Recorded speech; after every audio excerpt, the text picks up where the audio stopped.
Buenos días, nuestro grupo está conformado por Claudia Torres, Vanessa Costa, Paula Arboleda y Javier Sánchez. Nos correspondió el tema sobre renta en persona natural.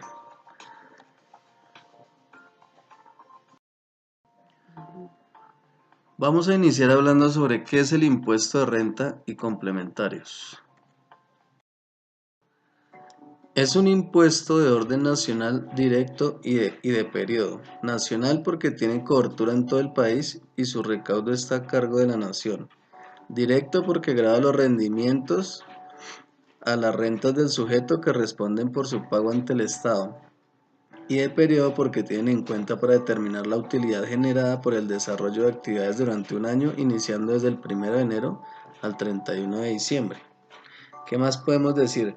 Que todos los ingresos que obtiene una persona que para efectos tributarios se llamará contribuyente o responsable son susceptibles del incremento patrimonial siempre y cuando la ley no los haya excluido. ¿Cómo se clasifican las personas para el pago de impuesto de renta y complementarios? En el artículo 73 del Código Civil nos dice que las personas son naturales o jurídicas. El artículo 74 nos habla sobre las personas naturales, que es lo que nos compete. Y dice que son personas, todos los individuos de la especie humana, cualquiera que sea su edad, sexo o estirpe o condición. ¿Cómo deben declarar renta las personas naturales en el 2018? De acuerdo con los cambios que introdujo la última reforma tributaria Ley 1819 del 2016, los colombianos en el 2018 deberán declarar renta por los ingresos obtenidos en el 2017 bajo el sistema de rentas cedulares. El mencionado sistema se refiere a la clasificación de los ingresos de acuerdo a la actividad de la que provienen, como se muestra a continuación. Ahora el perro es ladrón. La declaración de renta para las personas naturales para el 2017 requiere separar los tipos de ingreso. La reforma tributaria, que es la ley 1819 de 2016, incluyó una nueva forma o un nuevo método para la liquidación del impuesto de renta de las personas naturales. Vale recordar que en este deberá utilizarse un sistema cedular a partir del año gravable 2017. ¿Cómo aplica la renta cedular? Según la ley nos dice que se aplicará un sistema de depuración para cada una de estas cédulas y una tarifa específica, de manera que el impuesto de renta será la suma de la determinación que arroje cada una de estas cédulas. Clasificación del sistema cedular. Tenemos que el sistema cedular se clasifica en 5 partes: rentas de trabajo, rentas de capital, rentas no laborales, rentas de pensión y dividendos. A continuación vamos a explicar cada una de ellas. Una de las cédulas es renta de trabajo. En esta se deben tener en cuenta los ingresos provenientes de salarios, comisiones, prestaciones sociales, viáticos y demás estipulados por el artículo 103 del Estatuto Tributario. De los ingresos totales pueden restarse las rentas exentas y deducciones imputables a esta cédula sin que se exceda el 40% de los ingresos totales o no supere los 5.040 VTs, es decir, 160.569.000 por el año gravable del 2017. Ahora bien, en el proceso de determinación del impuesto bajo la cédula de rentas laborales, el artículo 388 del Estatuto Tributario, modificado por el artículo 18 de la Ley 1819 del 2016, establece un nuevo límite para las deducciones y rentas exentas, que pueden ser descontadas por las personas naturales en la determinación de la base de retención en la fuente por rentas de trabajo. Esta modificación indica que la suma total de las deducciones y rentas exentas no podrán superar el 40% del resultado de restar los ingresos menos los ingresos no constitutivos de renta ni ganancia ocasional. Dentro de estas modificaciones cabe resaltar que de este 40%, el 25% se atribuye a las rentas exentas laborales, artículo 206 del Estatuto Tributario.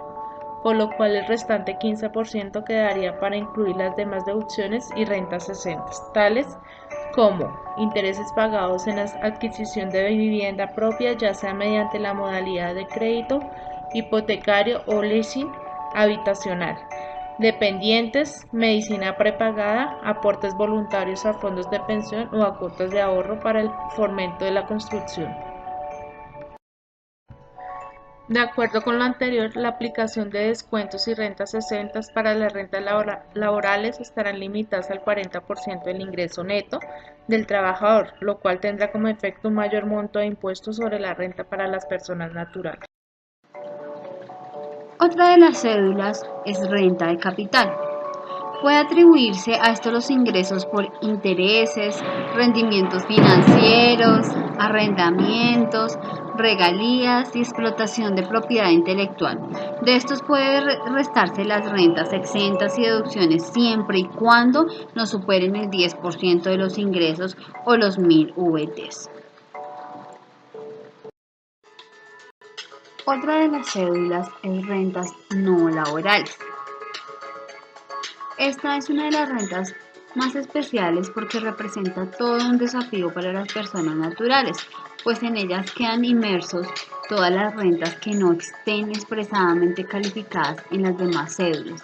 Asimismo, hacen parte de estas las cédulas de honorarios percibidos por las personas naturales que contraten trabajadores o contratistas por mínimo 90 días continuos o discontinuos. Y en esta medida, si cumple esta condición contractual, de ninguna manera los honorarios harán parte de las rentas laborales. En este caso, al igual que en las otras cédulas, se permite afectar con ingresos no constituidos de renta ni ganancias ocasionales, es decir, salud y pensión obligatoria, pero adicionalmente prevé la imputación de costos, gastos, deducciones y rentas exentas. En el caso de deducciones y las rentas exentas tienen una doble limitación. Es el 10% del ingreso menos de los ingresos no constituidos de la renta o 1000 VTs. Asimismo, se señala en el parágrafo del artículo 341 del Estatuto Tributario la necesidad que los costos y los gastos deban cumplir con requisitos de procedencia general para poder imputarlas a las cédulas. Renta de pensiones. En el caso de las pensiones, se logró demostrar que tal como venía el proyecto inicial de la reforma, golpearía las pensiones, pues eventualmente quedarían grabados, ya que en el texto definitivo, el artículo 337 del Estatuto Tributario contempla que al igual que el numeral quinto del artículo 206 del Estatuto Tributario, las pensiones de invalidez, vejez, de sobrevivientes, sobre riesgos laborales, así como indemnizaciones de pensiones o devoluciones de saldos de ahorros pensionales, son consideradas rentas exentas. En el caso de los ingresos por pensiones, se le permite disminuir el primer término, los ingresos no constitutivos de renta, es decir, sus aportes obligatorios a salud, y en el segundo término, las rentas exentas, el exceso de renta exenta en los términos del numeral quinto del artículo 206 del Estatuto Tributario serán grabados. Solo el exceso, o sea, cuando superen los 1000 VTs, que es igual a 31.859.000 pesos para el 2017, del pago mensual de los ingresos. Rentas de dividendos y participaciones. Esta renta aplica exclusivamente para las personas naturales y sucesiones ilíquidas, cuando el causante fuere residente, y aplica cuando los dividendos provengan de sociedades y entidades tanto nacionales como extranjeras. En este caso se establecen dos subcédulas. La primera es la cual determina el artículo numeral 3, del artículo 49 del Estatuto Tributario, es decir, las que se consideran ingresos no constitutivos de renta ni ganancias ocasionales. La otra es las del parágrafo 2 del artículo 49 del Estatuto Tributario, es decir, las grabadas. La diferenciación obedece a las tarifas a aplicar, tema que discutiremos en un artículo posterior. Entre otros, se hace una modificación en el artículo 48 IBIDEM para señalar que los dividendos y participaciones que perciban las sociedades nacionales es ingreso no constitutivo de renta ni ganancia ocasional. La tarifa especial para dividendos o participaciones recibidas por sociedades extranjeras y por personas naturales no residentes serán del 5%, y la tarifa para personas naturales sin residencia en el país será del 35%. A continuación, nos explicarán más detalladamente los ítems antes mencionados. Artículo 241. Establece la tarifa para las personas naturales y extranjeras, residentes y asignaciones y donaciones modales. El impuesto sobre la renta de las personas naturales residentes, de las sucesiones de causantes residentes en el país y de los bienes destinados a fines especiales, en virtud de donaciones o asignaciones modales, se determinará de acuerdo con la siguiente tabla. Para la renta líquida laboral y de pensiones, los rangos de 0 a 1090 no pagan impuestos. De 1090 a 1700, la tarifa marginal es el 19%. El impuesto es la base gravable en VTs menos 1090 VTs por 19%. De 1700 a 4100 VTs, la tarifa es del 28%.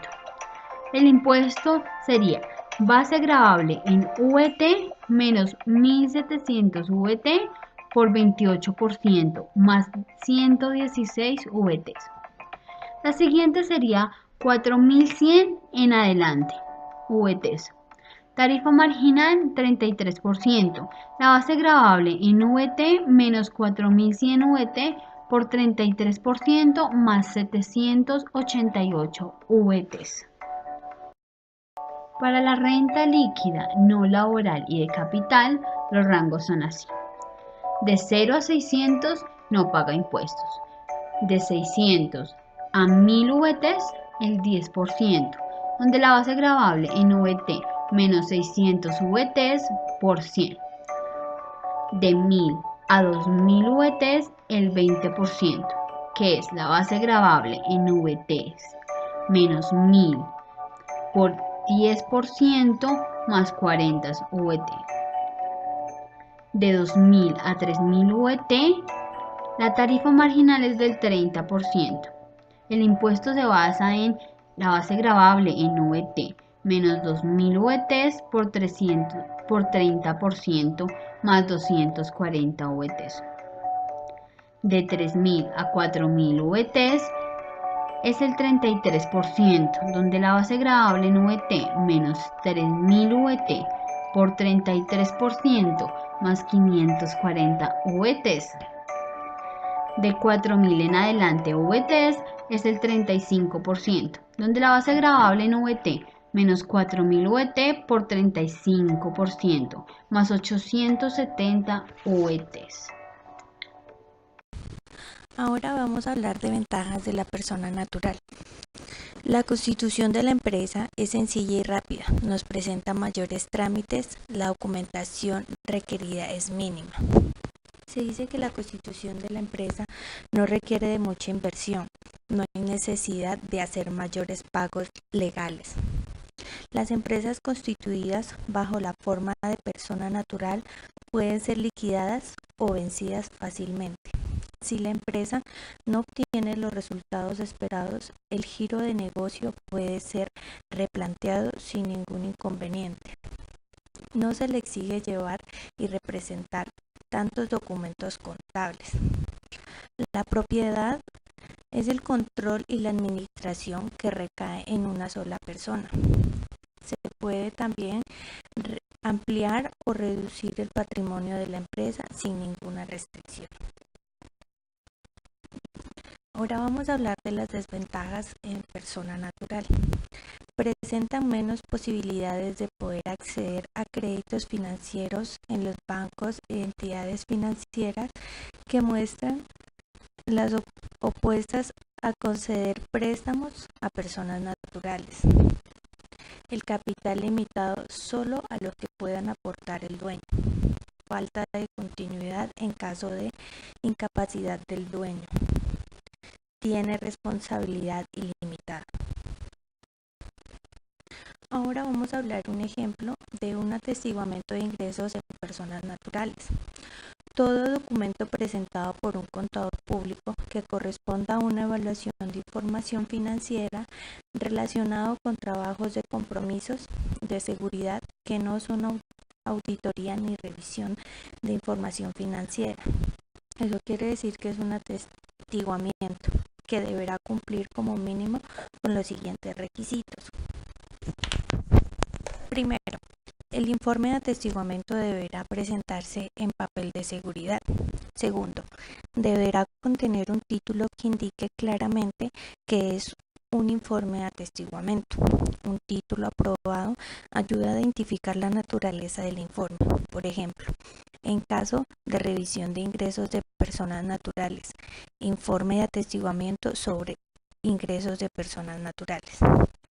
Tercero, deberá indicarse el destinatario, o sea, el nombre de la entidad a quien va dirigida la información del documento. No debe emitirse este informe bajo la leyenda a quien interese, casual de devolución.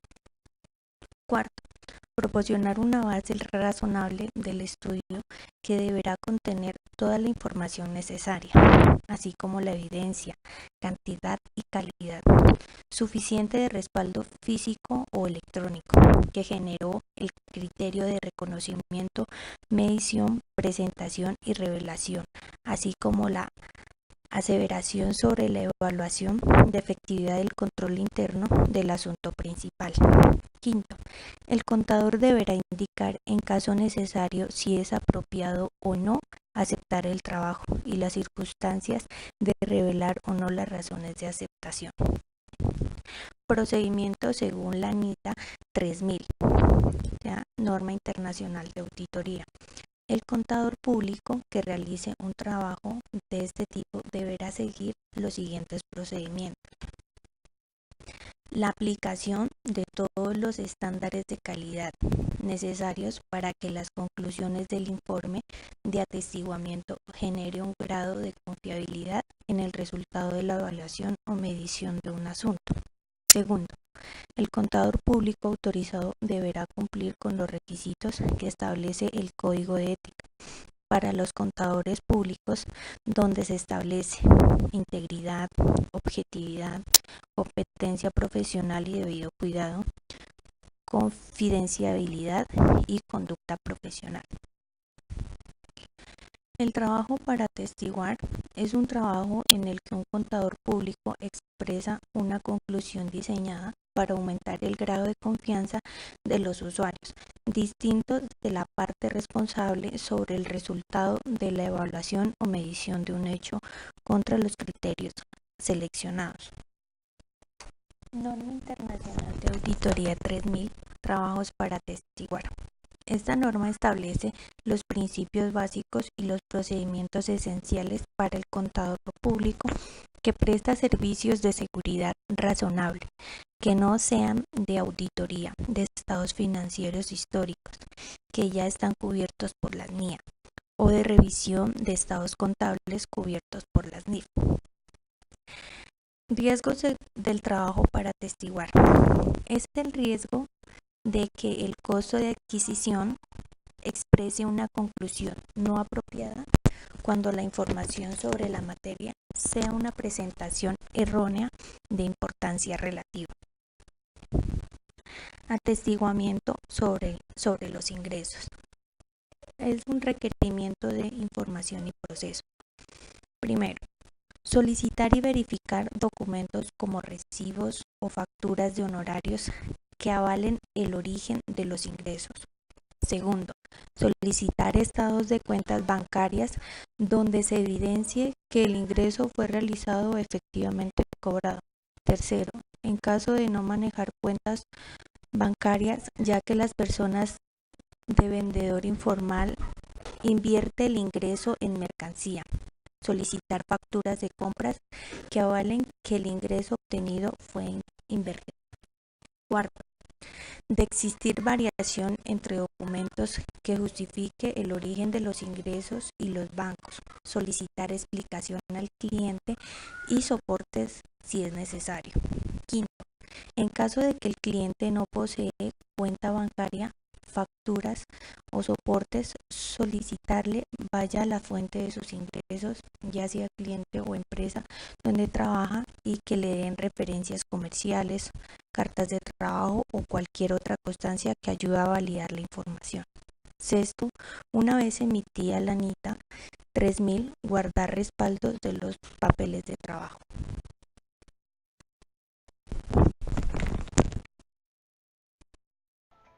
Preguntas y respuestas. Si vendí mi apartamento o casa durante el año gravable, ¿cómo debo declarar? La respuesta es: al vender mi inmueble recibí un dinero determinado, que es el que queda consignado en la escritura. Este debe sumarse a los ingresos recibidos en el año gravable. Otra de la pregunta es: ¿qué se debe tener en cuenta en el caso de una herencia para declarar renta? La respuesta es: en el caso de que el cónyuge o legitimarios están exentos de impuestos sobre ganancias ocasionales, los primeros 21.028.000 en el 2004, las personas que obtienen una herencia deben sumar el valor recibido al valor de los demás ingresos para determinar el total de los ingresos, lo que permite establecer si las personas presentan o no declaración de renta. Tercera pregunta: si tengo un inmueble en el exterior, ¿lo debo incluir dentro de mi declaración? La respuesta es sí. Todas las personas naturales residentes en el país deben incluir dentro de la declaración de renta y complementarios, en la casilla correspondiente al patrimonio, los bienes poseídos dentro y fuera del país. Como cuarta pregunta tenemos: ¿cómo se debe declarar renta cuando hay una separación de bienes en proceso? La respuesta es: cuando está en proceso una separación de bienes, cada uno de los cónyuges debe presentar declaración de renta si la suma de los derechos que sobre los bienes le corresponda presuntivamente el 50% sobrepasa los topes estipulados por el Gobierno Nacional. Quinta pregunta: ¿los extranjeros residentes en el país están obligados al pago de impuestos de renta y complementarios? La respuesta es: los extranjeros residentes en Colombia solo están sujetos al impuesto sobre renta respecto a su renta o ganancia ocasional y a su patrimonio poseído en el exterior, a partir del quinto año o periodo gravable de residencia continua o discontinua en el país. ¿Qué contribuyentes deben presentar la declaración de renta firmada por un contador?